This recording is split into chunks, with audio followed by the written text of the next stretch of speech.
이 성경에 나오는 율법이라는 것이 어떻게 보면 유대인들에게만 이제 해당이 되는 율법이죠. 율법이라는 것은 유대인에게만 적용이 되는 것이다. 그런데 율법은 유대인에게만 있는 것이 아니라 이방인들에게도 있다고 성경은 말을 하고 있어요. 율법, 성경이 의미하는 그 율법은 유대인들, 이스라엘인들인데, 그렇다면 그 성경이 얘기하는 율법이 없는 그 이방인들은 율법이 있다고 하는데 그 율법이 뭐냐라는 말을 로마서 2장이 하고 있습니다. 이 로마서 2장 한번 보시겠어요? 로마서 2장 14절 한번 보겠습니다. 로마서 2장 14절.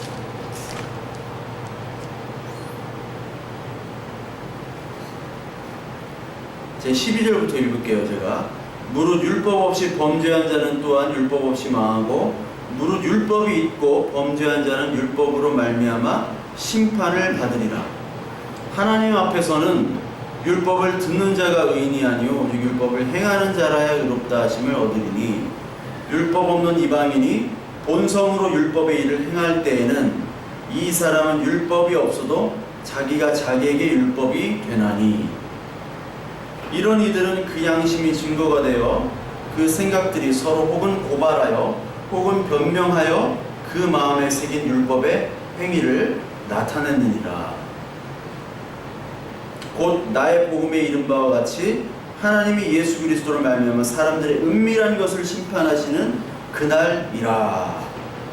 자, 여기에 율법이라는 것, 우리가 율법과 복음에 대해서 공부를 하는데 율법이라는 것은 유대인에게 주어진 거잖아요. 성경이 말하는 율법은. 그럼 이방인들에게는 어떻게 하느냐가 여기 나왔듯이 이방인에게는 율법이 없는데 14절에 이방인이 본성으로 율법의 일을 행할 때 이 사람은 율법이 없어도 자기가 자기에게 율법이 된다. 우리가 흔히 양심이라는 걸 얘기합니다. 양심이라는 걸 얘기하고 이 세상에 법이 있습니다. 이 세상의 법은 이 합리적인 그리고 우리 안에 도덕적인 양심을 사실은 기반으로 하고 있어요. 그래서 그 법을 판단을 하는 건데 그 이방인의 본성이 바로 여기에 있는 사실은 양심이에요. 딱 봤을 때 인간이 야 저거는 진짜 인간 같지도 않은 짓을 했구나 라고 우리가 느껴지잖아요. 그것이 18세기 이런 계몽주의 때 뭐 칸트나 이런 사람들이 도덕법을 하나님처럼 여긴 거예요. 그것을 얼마나 도덕법을 잘 지켜서 하나님 나라를 도덕적으로 만들려고 시도를 했던 사람들이 많았어요. 하나님 말씀을 빼고. 그러니까 이 도덕법, 양심에 따르는 법 자체가 그들에게는 율법이 된다. 그래서 양심법이 있죠. 다른 여기에 나오는 법들이 아닌. 그러니까 이 세상의 이 히브리인 빼고는 다 양심에 따르는 법에 따라 생활을 한단 말이에요. 그런데 15절에 여기 양심이라는 단어가 나옵니다. 한글로. 이런 이들은 그 양심이 증거가 되어 그 생각들이 서로 혹은 고발하여 혹은 변명하여 그 마음에 새긴 율법의 행위를 나타내리라. 그 양심이 서로 고발도 하고 변명도 한다는 거예요. 양심을 가지고 법을 판단하니까. 그러면서 율법의 행위가 다 나타난다. 근데 16절이 굉장히 중요합니다. 곧 나의 복음에 이른 바와 같이 여기서는 바울이 나의 복음이라고 얘기해요. 복음은 예수 그리스도잖아요. 예수 그리스도인데 그 예수 그리스도께서 나에게 그 예수 그리스도를 선물로 주셨어요. 그러면 이제 내 것이 된 거예요. 나의 복음. 예전엔 나의 복음이 아니라 나의 율법이었죠. 율법만을 지키고 그것을 행하는 자가 구원을 얻는다고 생각했던 율법학자였기 때문에 16절에 나의 복음에 이른 바와 같이 하나님이 예수 그리스도를 말미암아 사람들의 은밀한 것을 심판하시는 그날이 온대요. 그 은밀한 것을 심판하는 것이 뭐냐면 이게 바로 양심의 법, 인간의 마음입니다. 마음, 양심, 이방인들에게 이것들을 예수 그리스도가 심판한대요. 그리고 또한 유대인들은 뭐를 지켰어요? 율법을 지켰잖아요. 율법 역시도 하나님이 똑같이 심판을 하시는 거예요. 또 모든 인류들은 율법이 있는데 유대인들에게는 이 하나님의 율법을 줬고 이방인들은 율법 하나님 마음을 주지 않았잖아요. 율법을. 이순신이 이 율법을 지키지 않았잖아요. 이순신은 세종대왕님 이분들은 한국 사람이기 때문에 조선인이기 때문에. 그런데 이 사람들 역시 다 은밀한 것들을 하나님이 다 심판하는 거예요. 즉 하나님께서 이 율법을 주고 안 주고가 중요한 게 아니라 인간은 다 자기의 율법, 여기도 이 율법이 자기에게 율법이 된다고 그랬잖아요. 이 사람들도 율법이 있는 거예요. 이것도 율법이고 자기에게 율법이 있는 모든 그 율법을 예수님이 그것을 가지고 이제 심판하시는 건데 율법을 다 지킬 수 있는 사람은 없잖아요. 아무도 없잖아요. 누가 율법을 지킬 수 있어요? 그러니까 이 예수 그리스도로 말미암아 은밀한 것들, 그 자신의 죄악과 자신의 선이라고 드러내는 자랑까지도 다 하나님께서 심판하신다는 거예요. 그래서 이방인들은 자기의 도덕을 자랑을 했죠. 자기의 도덕성. 우리도 자랑하잖아요. 내가 이렇게 깨끗하고 내가 정의로운 사람이다. 그래서 정의로운 막 검사, 진경준 검사장.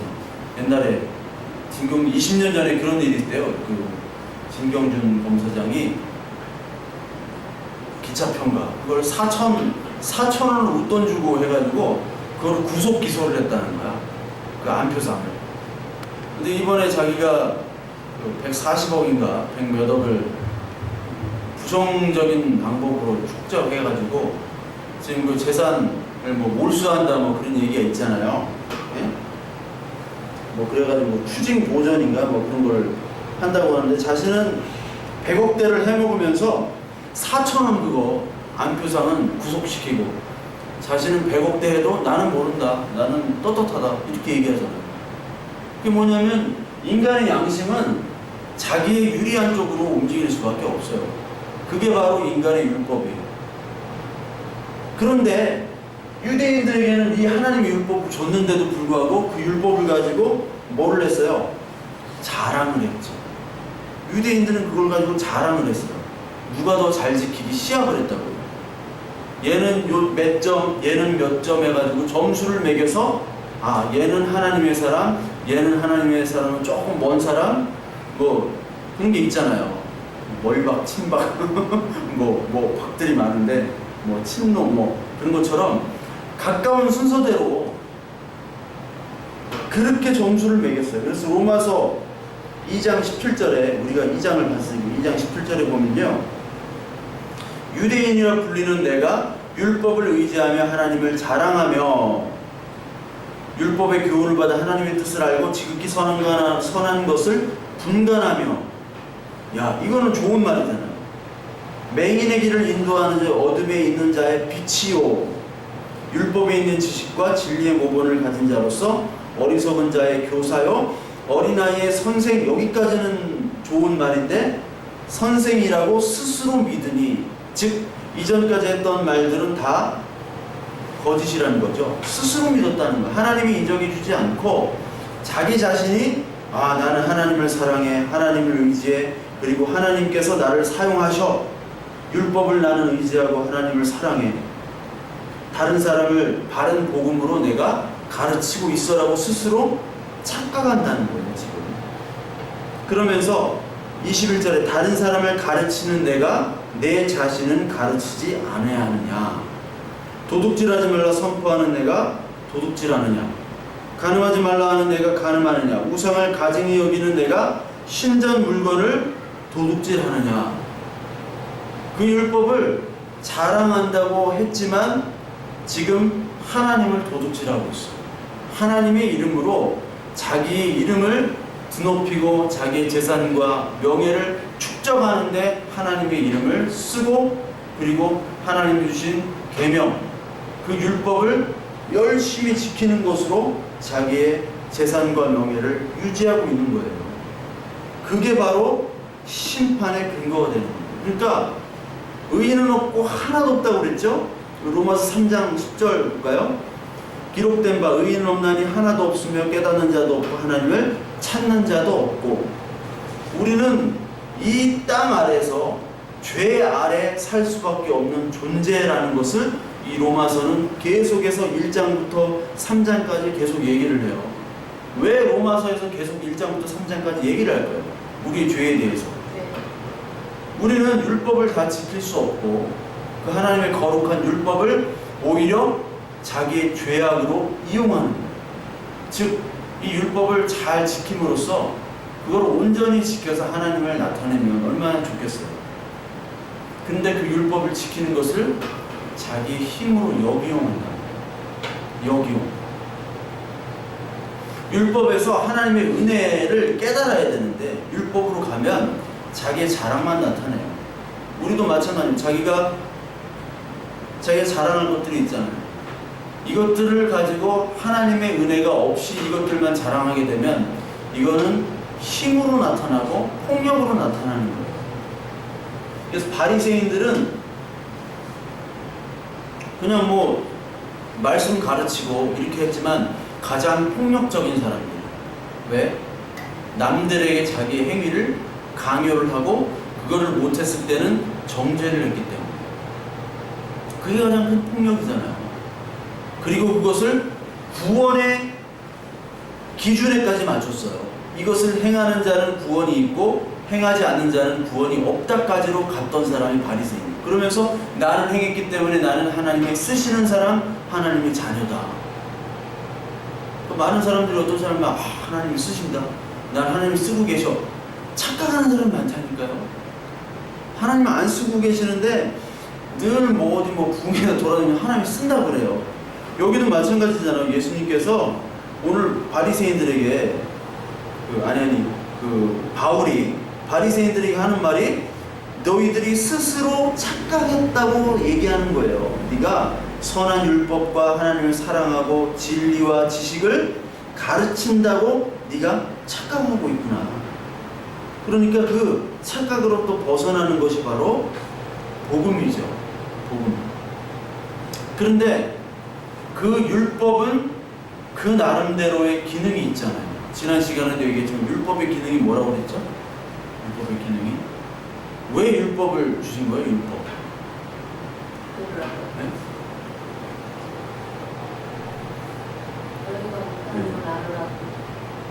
우리의 죄를 깨닫는 거죠. 네. 여기 로마서 계속 봅시다. 로마서 3장에 보면 3장 19절 우리가 알거니와 무릇 율법이 말하는 바는 율법 아래에 있는 자들에게 말하는 것이니 이는 모든 입을 막고 온 세상으로 하나님의 심판 아래 있게 합니다. 율법 아래에 있는 것은 심판이래요. 심판. 왜요? 율법을 다 지킬 수가 없잖아요. 율법을 다 지켜야 구원인데 구원이 없으면 사망도 죽음이기 때문에 죽음에 지금 심판 아래 있게 한다는 거예요. 이 율법은. 그래서 그러므로 율법의 행위로 그의 앞에 의롭다 하심을 얻을 육체가 없나니 율법으로는 죄를 깨달음이니라. 그 율법의 기능이 죄를 깨닫는 겁니다. 율법의 기능, 죄 깨달음. 죄만 깨달으면 될까요? 안 되겠죠.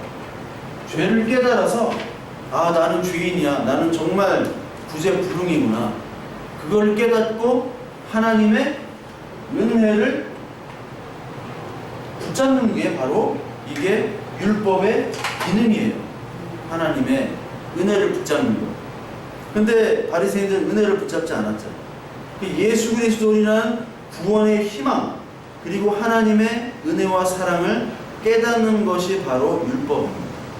지난 시간에도 율법이 언제까지의 기능을 하느냐? 예수님께서 그리스도로 오시기 전까지만 기능을 하죠. 그래서 갈라디아서 3장에 나오는 몽학선생, 초등학문 선생.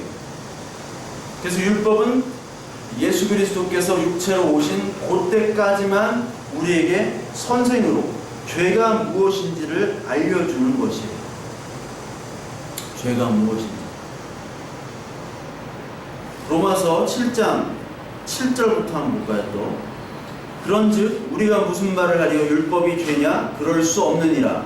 율법으로 말미암지 않고는 내가 죄를 알지 못하였으니 곧 율법이 탐내지 말라 하지 아니했다면 내가 탐심을 알지 못하였으리라. 그러나 죄가 기회를 타서 계명으로 말미암아 내 속에서 온갖 탐심을 이루었나니 이는 율법이 없으면 죄가 죽은 것임이라. 전에 율법을 깨닫지 못했을 때는 내가 살았더니 계명의 이름에 죄가 살아나고 나는 죽었도다. 이 율법을 통해서 나는 죄를 깨닫는 것이죠. 그래서 율법을 통해서 이거는 죄고 이거는 죄가 아니구나 라는 것을 깨달음과 동시에 그 율법을 열심히 하나님의 계명이니까 지키면 지킬수록 지킬 수 없는 것이고 라는 것을 깨닫는 거예요. 지킬 수 없다면 내가 어디에 그대로 있는 거예요? 죄에 그대로 저주 아래 머물러 있는 거죠. 그렇다면 내가 이 죄를 어떻게 할까? 내 힘으로, 다른 사람의 힘으로, 인간의 힘으로 되지 않기 때문에 그럼 누가 필요해요? 예수 그리스도의 은혜. 그 피가 필요하다는 것을 율법을 지키면서 깨닫는 거예요. 그 율법을 지키지 않으면요 깨달을 수가 없습니다. 율법을. 그래서 이게 되게 웃긴 거예요. 율법을 안 지키면서 은혜만 얘기할 수가 없습니다. 이스라엘 사람들이. 예수님께서 율법을 다 지키셨어요.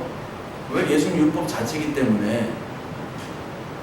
그리고 많은 사람들이 율법을 지키려고 노력을 했어요. 그런데 거기서 하나님의 은혜와 사랑이 깨달아져야 되는데 이것을 자기 자랑거리로 하는 사람은 하나님은 아직까지 은혜를 모르는 죄악에 있다라고 하나님이 선포하시는 것입니다.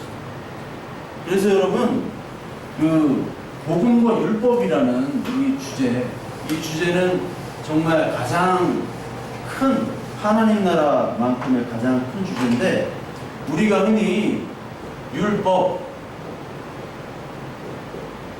율법을 딱 주시고 이걸 못 지키니까 하나님께서 예수 그리스도를 통해서 복음을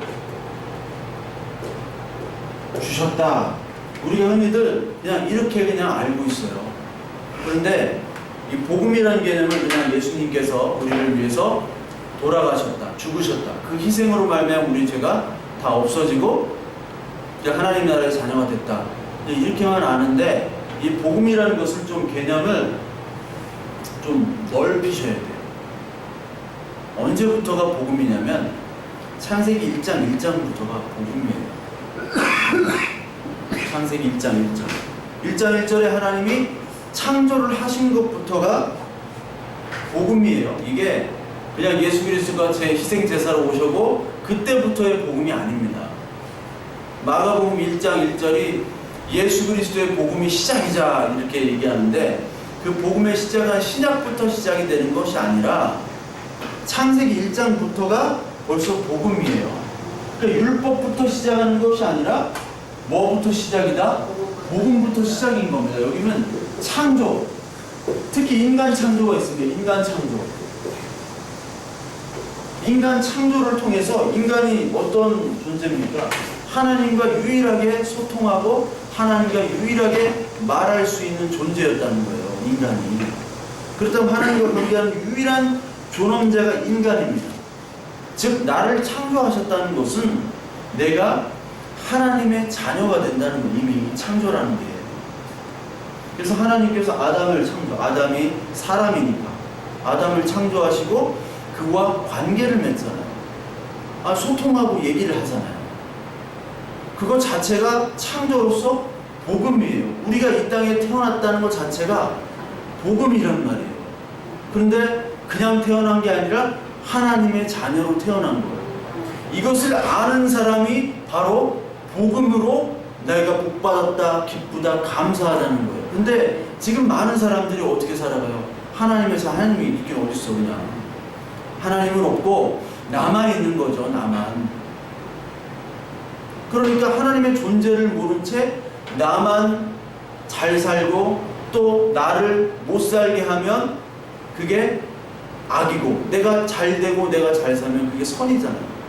그 속에서 살다가 그냥 죽는 것이 심판 안에 있는 비참함이에요. 인간의 비참함. 근데 우리는 하나님이라는 이 우리가 측량할 수 없는 그 전지전능한 그 하나님이라는 분, 우리가 과연 알지도 못하지만 설명할 수도 없지만 그 분을 우리는 소통할 수 있다는 것. 뭘로 소통합니까? 성령으로 이 말씀을 깨닫게 해주셔서 오늘 이렇게 모이고 예배하는 것이 바로 소통입니다. 그러니까 이렇게 안 된다는 거예요. 교회에 나와도 이 하나님을 소통을 하지 못하고 그냥 인간관계로 나온다면 그것만큼 비극이 어디 있어요. 교회 열심히 나왔지만 내가 너 모른다 하는 것과 얼마나 그 비통합니까? 그것이. 마찬가지입니다. 이 복음이라는 것은 하나님 창조하시고 그리고 우리를 만드시고 생육하고 번성하고, 그것도 복음이잖아요. 뭐가 생육하고 번성해야 돼요?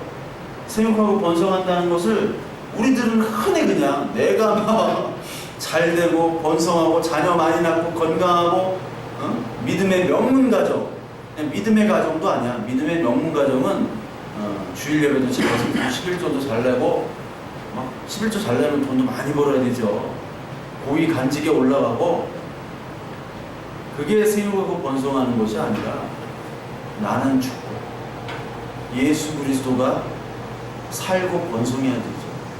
예수 그리스도가 모든 우리의 생활에서 번성을 해야지 되는데, 그러려면 누가 죽어야 돼요? 내가 죽고 그것이 씨가 돼서 예수 그리스도가 부활이 되는 거지. 내가 사는데 예수님이 어디 있어요? 내가 사는데 하나님이 어디 있어요? 근데 내가 살면서 그냥 입술로만 그냥 자기도 알지 못하는 하나님을 부르고 외치고 막 울고 막 하나님 뭔지도 모르면서 막 울고 하나님 감사합니다 막 울고 뒹굴고 막 웃고 하나님 막 사랑합니다. 카톡에 막 주님 사랑합니다. 하나님 사랑합니다. 하나님을 우리가 어떻게 사랑할까요? 예? 이 제사 같은 데 보면 조상님들이 와서 음식을 먹는다고. 근데 과일 같은 거는 칼이 없으니까 뭐가 크니까 깎아놓잖아요. 아니 왜 과일만 깎거나 국은 그럼 어떻게 드셔?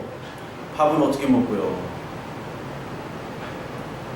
그것처럼 우리가 이 보이지 않는 하나님을 사랑한다고 하는데, 이따 얘기할 텐데, 사랑한다고 하는데 그럼 어떻게 주님을 사랑해야 되나? 그것도 모르거든요. 야, 너 어떻게 사랑해? 아니 그냥 열심히 믿고 따르고 뭐 교회에서 시킨 대로 하면 하나님 사랑하는 거 아니야? 그렇게 얘기할 수밖에 없다고. 근데 하나님은 우리가 아니잖아요. 하나님을 사랑한다라는 것은 이 개미가 인간을 사랑하는 것과 똑같아요. 개미가 어떻게 인간을 사랑하겠어요? 뭘로 사랑하는 거야? 아니 뭐 신발을 사줄 거야? 선물을 사줄 거야? 응? 담배값을 대줄 거야? 술값을 대줄 거야?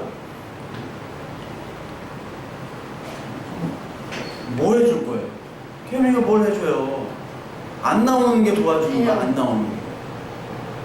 그러니까 우리가 너무 그 하나님이라는 거 존재 자체도 우리의 개념으로만 자꾸 생각을 하는 거예요. 복음이라는 것도 그냥 예수님이 나를 위해 죽으셨다. 이거 끝이야. 창세기부터 복음이라는 거예요. 또 노예의 방주도 복음이에요. 방주 해 라고 하잖아요. 율법을 얘기한 거예요. 이것도 해 만들어. 근데 아무도 만드는 사람이 없어요. 아무도. 심판이 되니까 이 율법 만들어라는 게 뭐가 되는 거예요? 복음이 되는 거예요. 복음이. 율법이 복음이 율법과 복음을 두 개로 나누지 말고 하나로 해야 돼. 하나로. 아멘. 그게 율법이에요. 그래서 로마서 7장 12절에 이로 보건대 율법은 거룩하고 계명도 거룩하고 의로우며 선하도다. 율법은요 거룩하고 선하고 의롭대요. 율법이 거룩, 이게 로마서 12장이 있어요. 로마서 7장 12절.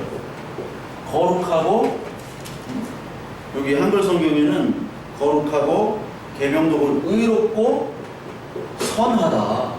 좋은 말은 다 썼어요. 왜요? 율법은 하나님이 주신 거기 때문에. 이 율법 안에 복음이 그대로 있어요. 복음이 그대로 있습니다. 아니, 자기 자식 훈계를 하잖아요. 왜 훈계해요? 사람 때문에 훈계하는 거잖아요. 남의 자식이 훈계 안 합니다. 남의 자식에겐 율법을 안 줘요. 뭐 하라고 안 해. 하나님이 이거 해, 이거 하지 마. 선악과부터 벌써 율법이잖아요. 선악을 알게 하는 열매. 근데 선악을 알게 하는 열매 자체가 율법인데 왜 선악을 알게 하는 열매를 먹지 말라고 했냐면 네가 하나님 없이 네가 하나님처럼 선악을 알게 하는 주체로 살지 말라는 하나님의 사랑의 표현이잖아요, 그게. 근데 그걸 먹었단 말이에요. 그거를. 이 율법 자체가 사실 생명이고 이 안에 하나님의 사랑을 발견해야 돼요. 어떻게 발견해요? 하나님의 사랑은 내가 이거를 다 할 수 없고 나는 계속해서 악이 나오는 거예요. 그러면서 자아가 계속해서 깎여 나가고 부인돼 나가는 거예요. 율법을 지킴으로 말미암아. 그럴 때 하나님의 은혜가 가입이 되는 겁니다. 그래서 구약시대 처음 창조부터 계속 율법이에요. 에덴 동산에 추방된 다음에 하나님이 무슨 옷을 지어주세요? 가죽 옷을 지어주잖아요. 그게 바로 복음이잖아요. 무화과 나뭇잎은 율법이잖아요. 자기가 가리는 거잖아. 자기의 노력대로 자기 임의대로 하지만 그것은 그 죄를, 그 부끄러움을 가릴 수 없잖아요. 풀은 마르고 꽃은 시드니까 풀이 마르잖아요. 그거 어떻게 가려요? 그러니까 가죽 옷을 만들어 주신 거예요.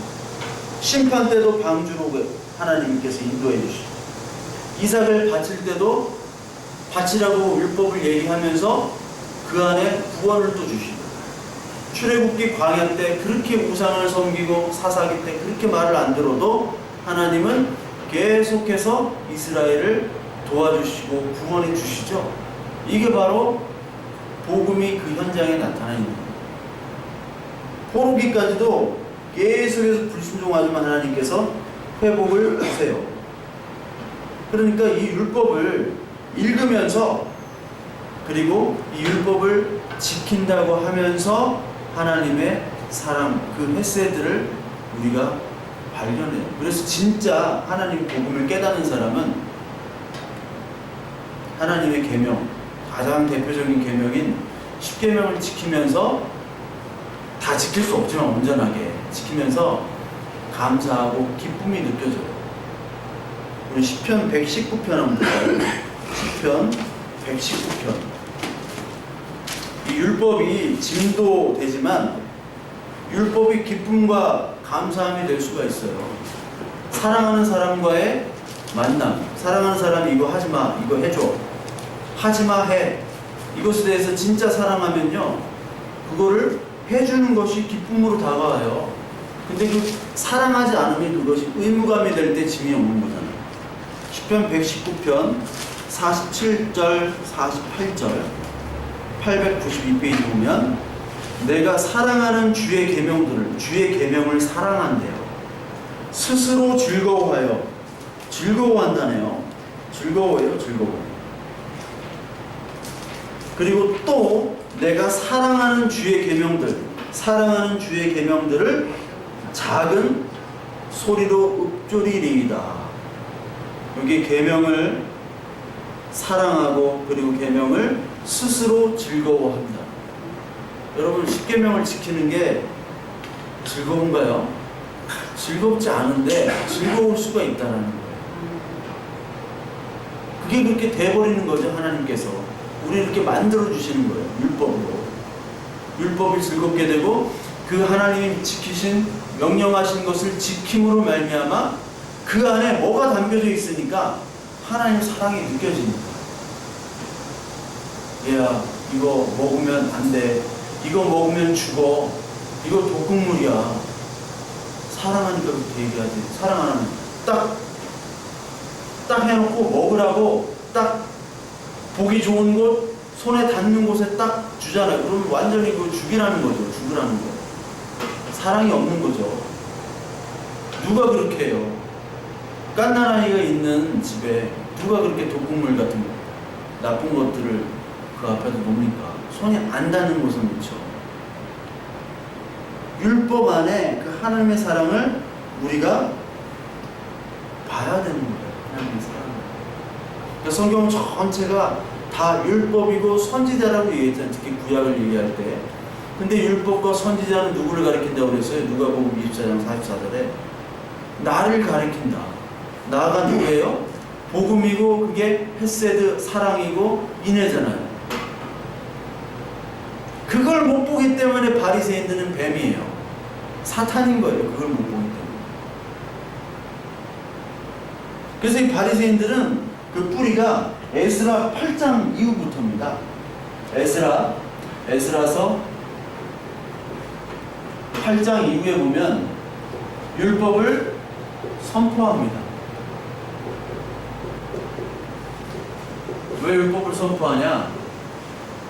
에스라가 보니까 이 이스라엘 백성들이 포로로 끌려간 이유가 바로 율법을 안 지켰기 때문에 그래요. 그래서 우리는 이제 율법을 낭독하면서 이제 율법을 잘 지키자.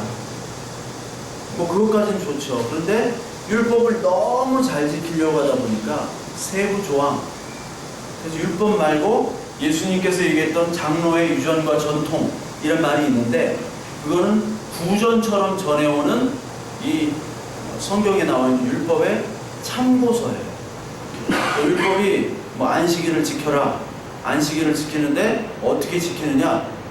뭐 몇 발자국은 가지 말고 뭐는 하지 말고 이것들이 수십 가지가 있는 거예요. 그걸 그 입으로 전해지다가 그것이 성문화가 된 겁니다. 그게 할라카라든지 미드라시라든지 그게 탈무드 그런 거예요. 그런 것들이 성경보다 더 권위가 있게 된 거예요.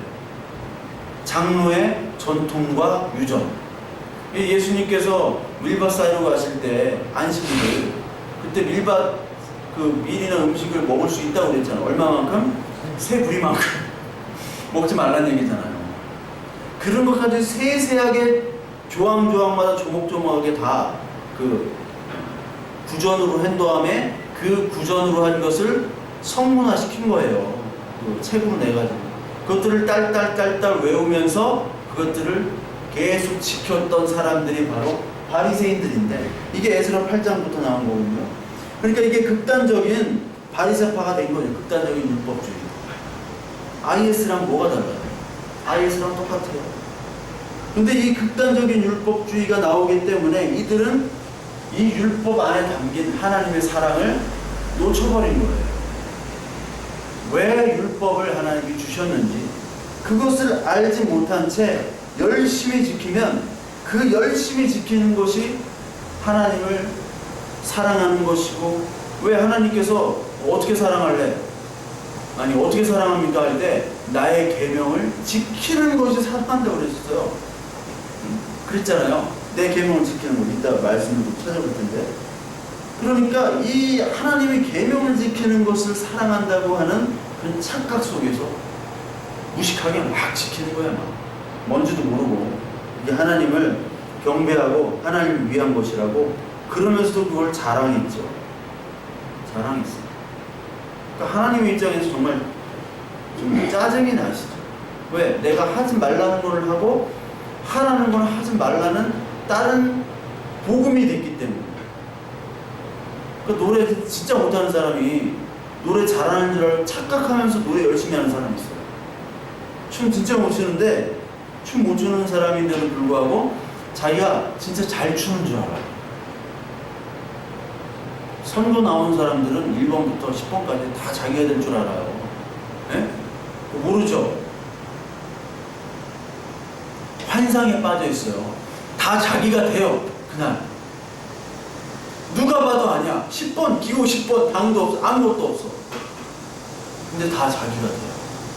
착각이란 말이에요. 착각. 그 율법은 결국 뭐를 나타내냐면 그 안에 하나님의 사랑인 이 복음을 나타내. 이게 그러니까 같은 겁니다. 율법과 복음이 같은 거예요. 여기에 그리스도가 사랑이 있으면 율법이 복음이 되는 거고, 이게 없으면 그냥 이거는 사탄이에요. 이거 자체가. 세상의 양심법, 세상의 모든 법이 사실 율법이잖아요. 이것도 하나님 없으면 뭡니까? 사탄이잖아요. 누구는 사람 죽여도 풀려나고, 누구는 돈 많다고 풀려나고, 누구는 빵 하나 훔쳤다고 몇 년 살고. 그게 말이 돼요? 그게 바로 사탄법이에요. 율법이. 세상 예수 그리스도의 긍휼함이 없으면 예수님이 딱 덮어주시는 거잖아요. 우리. 그래서 KT 김상현도 뭘 그걸 가지고 제명을 뭐 막 퇴출을 시키고 그래요. 안지만이도 뭐 도박 사이트 뭐 했던데. 하여튼 그러니까 율법은 결국 하나님의 사랑과 거기 헤세드예요. 그래서 마태복음 22장에 이런 말씀을 합니다. 마태복음 22장 한번 보겠습니다. 마태복음 22장 35절부터 40절을 보면요, 그중 한 율법사가 예수를 시험하여 묻되, 하도 나쁜 놈들이야. 이거 꼭 시험해서 이렇게 물어봐요. 바리새인들은 선생님이라고 존칭을 하면서 율법 중에 어느 계명이 크니까, 또 큰 계명, 작은 계명이 있어요. 얘네들은 모든 걸 다 조목조목, 큰 거, 작은 거, 그리고 거기에 세세한 것들을 다 얘기해서 예수께서 이르시되 내 마음을 다하여 목숨을 다하고 뜻을 다하여 주 너의 하나님을 사랑하라. 주님을 사랑해요. 하나님을 사랑하라. 이것이 크고 첫째 되는 계명이요, 둘째도 그와 같으니 내 이웃을 내 자신같이 사랑하라 하셨으니 이 두 계명이 온 율법과 선지자의 강령이니라. 예수님 어떤 계명이 큽니까? 하니까 예수님이 하나님 사랑, 쉽게 말하자면 이웃 사랑.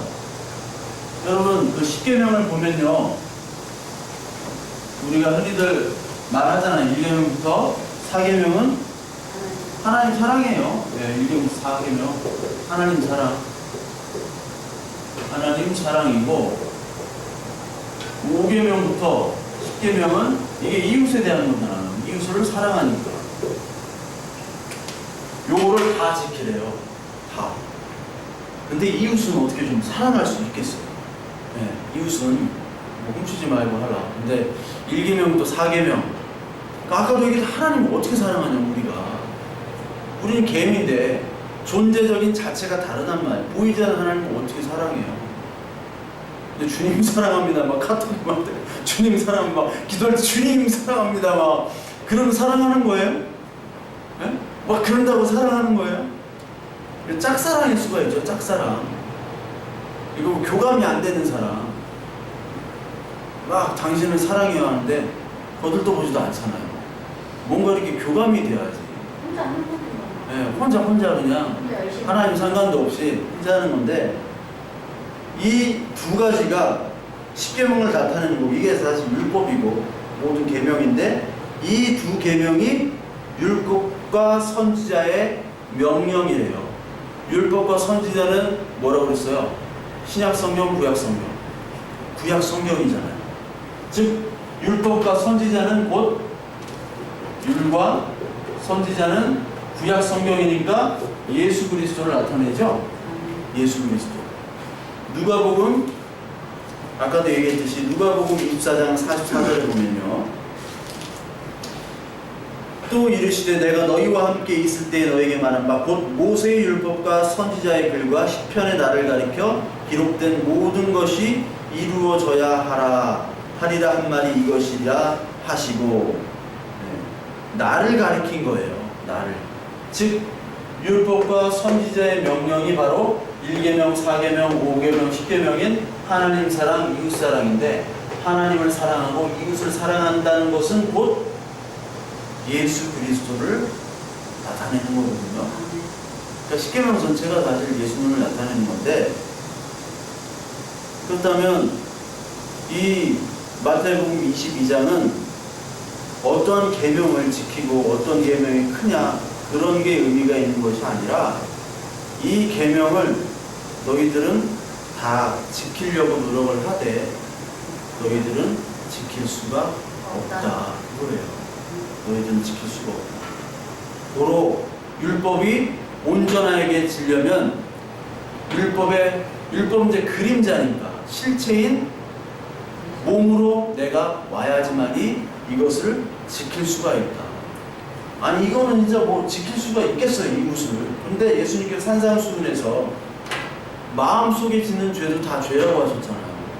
그럼 사실 이것도 불가능한 거예요. 이것도 불가능하고, 둘 다 율법은 한시라도 지키지 않으면 안 돼요. 평생 살아있을 때까지, 죽을 때까지, 살아있을 때까지 죽을 때까지 마음과 몸과 행실이 같아야 돼요. 1분 1초도 틀리면 안 돼요. 그래야지 율법을 지키는 거예요. 누가 지켜, 누가. 그런 사람이 아무도 없죠. 그러니까 그렇게 하라는 것은 뭐냐면, 이것을 사랑해서 지켜라. 이 계명을 지켜라는 것은 곧 나를 믿으라는 거죠. 이 은혜를 받아들이라는 거예요. 야 이놈아, 나를 시험하지 말고, 율법 가지고 장난하지 말고, 율법 가지고 먹고 살려고 하지 말고 나를 믿어라 이놈아. 그러려면 네가 죽어야 돼. 계속 죽어야 돼요. 계속 하나님께 바쳐야 돼요. 이게 그냥 하나님께 제물을 바치고 막 교회에다 바치고, 그게 아니라 내 것들이 하나님께로 가야 되는 거예요. 하나님이 내 것을 가지고 가져야 되는 거예요. 그러니까 복음과 함께 고난을 받으라는 말이, 복음은 고난과 같은 거예요. 고난이 복음이라니까요. 고난이.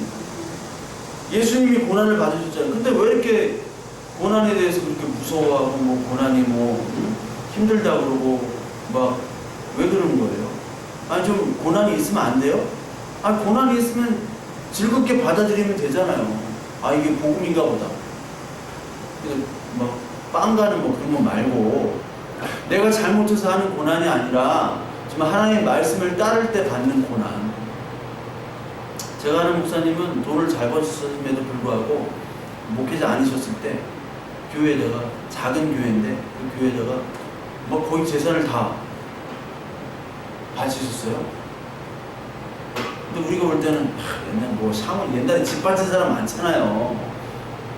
집 바친 분들 많고. 근데 그것들이 지금은 그 교회도 없고, 그분은 어떠한 하나님께 바친다는 개념을 우리 흔히 하는 전통적인 개념이 아니었던 것 같아요. 내 것이 곧 하나님의 것이고, 교회가 그 하나님의 일을 하기 때문에 그것에 의해서 내 것들을 다 하나님께 바치는 것이 중요해요. 내 것이 내가 아니기 때문에. 이 돈을 번다는 것 자체도 내가 버는 것이 아니로, 이거 번 돈도 내 것이 아니라는 생각이 있었기 때문에 이것은 곧 하나님의 겁니다 라고 바칠 수 있었던 거예요. 그러니까 다 뭐 처자식이 다 이해가 안 되지만 또 어떻게 이해가 되도록 무난하게 넘어갔다는 것도 기적이에요. 우리에게도 그런 사람이 좀 막 다 바치는, 교회 바치는 게 아니라 하나님께 내 것들, 내가 자랑할 만한 것들, 내가 정말 이걸 하나님처럼 여기고 하나님을 더 소중하게 여기는 것도 있다면 하나님이 바쳐지는 거, 하나님께 바치는 게 아니라 하나님이 가져가는 그런 역사들이 일어나야지만이 이 하나님의 율법을 사실 지키는 사람이 그 시음이라도 되는 거예요. 그게 왜냐면 하나님의 율법을 지키는 것이 믿는 거기 때문에. 그래서 요한복음 14장 15절을 한번 볼게요. 요한복음 14장 15절을 보면요, 너희가 나를 사랑한다면 내 계명을 지키라는 말씀이 있어요. 너희가 나를 사랑하면 나의 계명을 지키리라. 그렇죠? 요 말씀이 있고, 또 14장 21절에 보면 나의 계명을 지키는 자라야 나를 사랑하는 자니 나를 사랑하는 자는 내 아버지께 사랑을 받을 것이요 나도 그를 사랑하여 그에게 나를 나타내리라. 내가 주는 계명을 지켜야지 나도 사랑하고 하나님 아버지도 너를 사랑한다, 이렇게 얘기하는 거죠. 그럼 우리 흔히들 이걸 가지고 그냥 계명이라는 거를 하나님이 주신 전체적인 복음과 율법의 개념으로 보지 않고 교회에서 시키라는 걸 계명으로 알고 있는 사람들이 많아요. 교회에서 시키는 게 누가 시켜요? 목회자가 시키잖아요. 목사가 시키는 대로. 목사가 이거 하랬어요, 이건 나쁜 거랬어요, 하랬어요. 요것만 잘 지키면 나는 하나님의 백성, 천국 백성, 이미 구원 열차 탔으니까 이 땅에서도 복 받고 나가도 복 받고 들어가도 복 받고 떡반죽도 복 받고 계속 나가도 복, 들어가도 복, 계속 복이잖아요. 그러니까 신명기 28장을 잘 안 읽으셨어요. 그 다음에 나가도 저주를 받고 들어가도 저주를 받고 그 구절이 바로 나오거든. 떡반죽 그릇도 저주를 받고 저주가 4배가 많아요. 28장에. 28장, 신명기 28장의 말씀은 모세가 죽기 전에 야, 그 가나안 땅에 다 들어가면 나는 죽으니까 여호수아 중심으로 해가지고 세겜이라는 곳에서 한쪽 지파, 아니 여섯 지파는 그리심산에서, 그리고 6지파는 무슨 산? 계룡산, 예, 에발산, 그리심산. 그리심산에서는 저주를 선포했죠. 아니, 축복을 선포했어요. 예. 이렇게 던지면 그냥 막 그리심산에서는 축복을 선포하고 에발산에서는 저주를 선포했어요. 그러니까 축복은 요 정도면 그 저주의 선포가 4배가 많아요. 근데 우리는 계속 자기가 계명을 다 지키지도 않으면서 자기는 안 지키면서 맨날 복만 달라는 거야. 다 지키고서 얘기를 해야죠. 지키려면 다 지키려고. 근데 요것만 지키면 다 지키는 것은 아주 그냥 이 단세포적인 생각을 해요. 요 몇 가지만 지키면 다 지키고 교회에서 선금은 내고 그리고 바깥에서는 내가 하고 싶은 일들, 특히 뒷돈도 받고 내가 횡령도 하고 장사도 속이고 해서 헌금만 11조만 갖다 놔면 나는 선한 일을 행했다, 하나님을 잘 섬긴다 라고 하는 것이, 이게 다 바리새인적인 생각이에요. 바리새인적. 그래서 우리는 계명을 다 지킬 수가 없죠. 하나님의 계명을 지킨다는 것, 이것은 하나님의 일을 행하는 것인데, 요한복음 6장을 보겠습니다. 요한복음 6장 29절에 보면 그들이 묻되 우리가 어떻게 하여 하나님의 일을 하오리까? 예수께서 대답하여 이르시되 하나님께서 보내신 일을 믿는 것이 하나님의 일이니라 하시니, 하나님께서 보내신 예수 그리스도를 믿음으로부터 돼야지 우리가 하나님의 계명을 지키는 것입니다. 그래서 14장 31절에 이런 말이 나오는 거예요. 요한복음 14장 31절에 오직 내가 아버지를 사랑하는 것과 아버지께서 명하신 대로 행하는 것을 세상이 알게 하려 함이로라. 일어나라 여기를 떠나자 하시니라. 내가 아버지를 사랑하는 것, 아버지께서 명하신 대로 행하는 것, 이게 뭐냐면 내가 아버지를 사랑하는 것, 아버지의 계명을 지키는 것이잖아요. 그 뒤에 나오는 아버지께서 명하신 대로 행하는 것.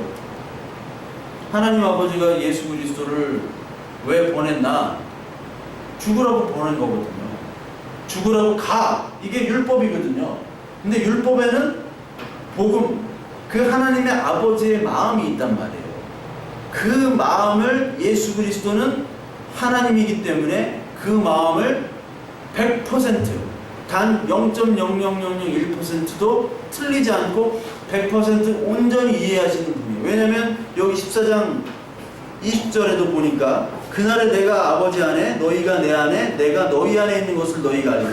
즉 아버지와 나는 하나다라고 그렇게 얘기했죠. 네. 그러니까 모든 계획과 섭리와 모든 것들을 다 그 하나님 아버지와 이 아들이 함께 가는 거예요. 하나기 때문에 분리될 수가 없습니다. 함께 가는 거예요. 하나가 돼서 가는 겁니다.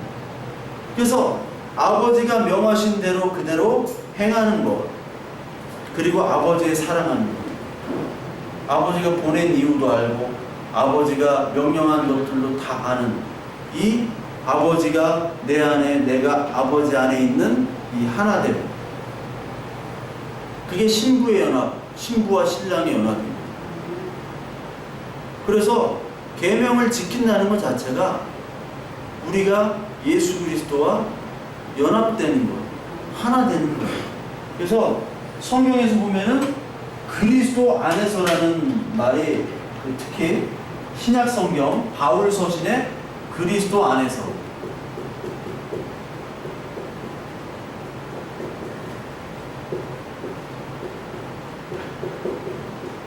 엔크라이스트라고 하는데, 이걸 엔크라이스트가 뭐냐면 그리스도와 하나가 된다는 뜻이에요. 그리스도 안에라는 뜻은 그리스도 안에 있다는 것이 나도 그리스도 안에, 그리스도도 내 안에, 엄마가 아이가 뱃속에 있듯이 한 몸이 되는 거예요. 한 몸이 된다는 것은 우리가 율법을 다 지킬 수는 없어요. 그렇지만 하나님의 마음을 알거든요. 하나님의 은혜의 복음. 그럼 우리 은혜로 구원을 받은 겁니다. 그렇다면 구원받은 우리들에게 하나님의 율법은 이 십계명은 뭐 다른 뭐 제사법 이런 거 우리에게 해당이 안 되잖아요. 십계명은 우리에게 해당이 되잖아요, 지금.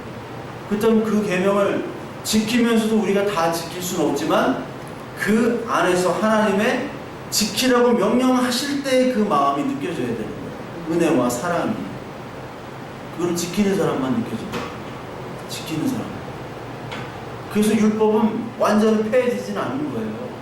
율법은 완성이 되는 거죠. 그리스도로. 우리가 율법을 다 지킬 수 없습니다.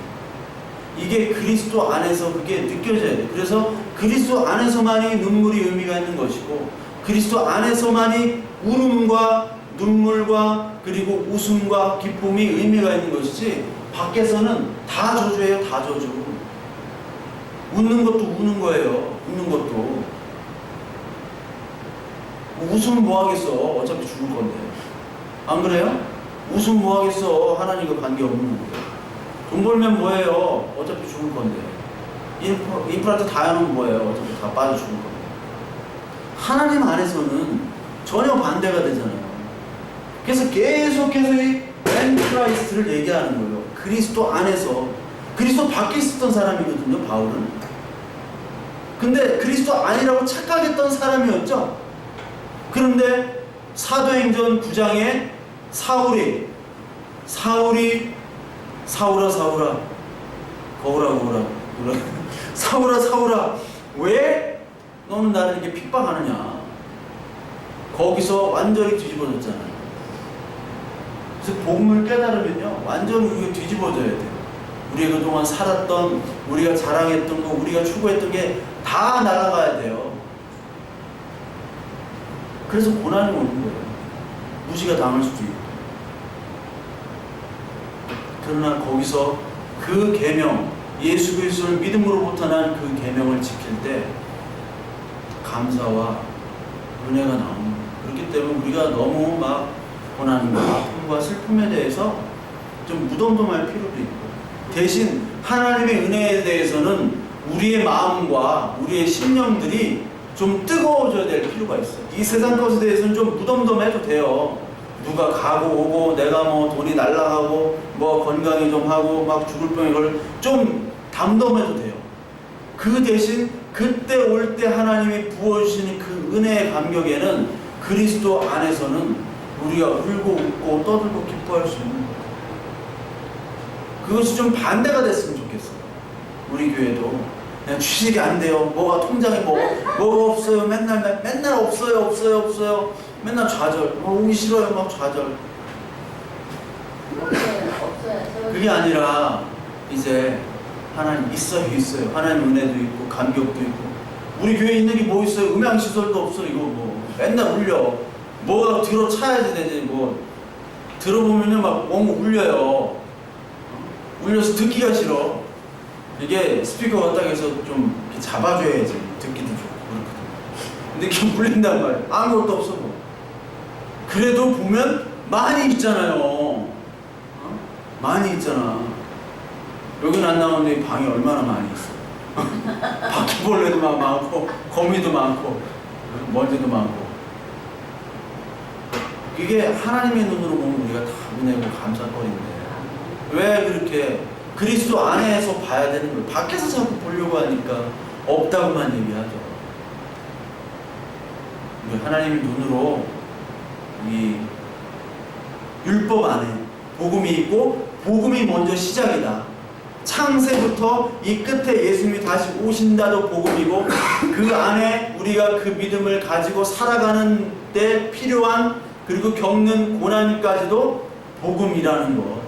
복음을 좀 넓게 봐야 되고 거기서 감사하면서 우리가 하나님이 주신 이 십계명을 지킴으로 말미암아 그 속에서 기쁨으로 자원함으로 시편 119편 47절처럼 감사와 기쁨과 찬양이 있는 그런 우리의 생활이 되시길 바랍니다.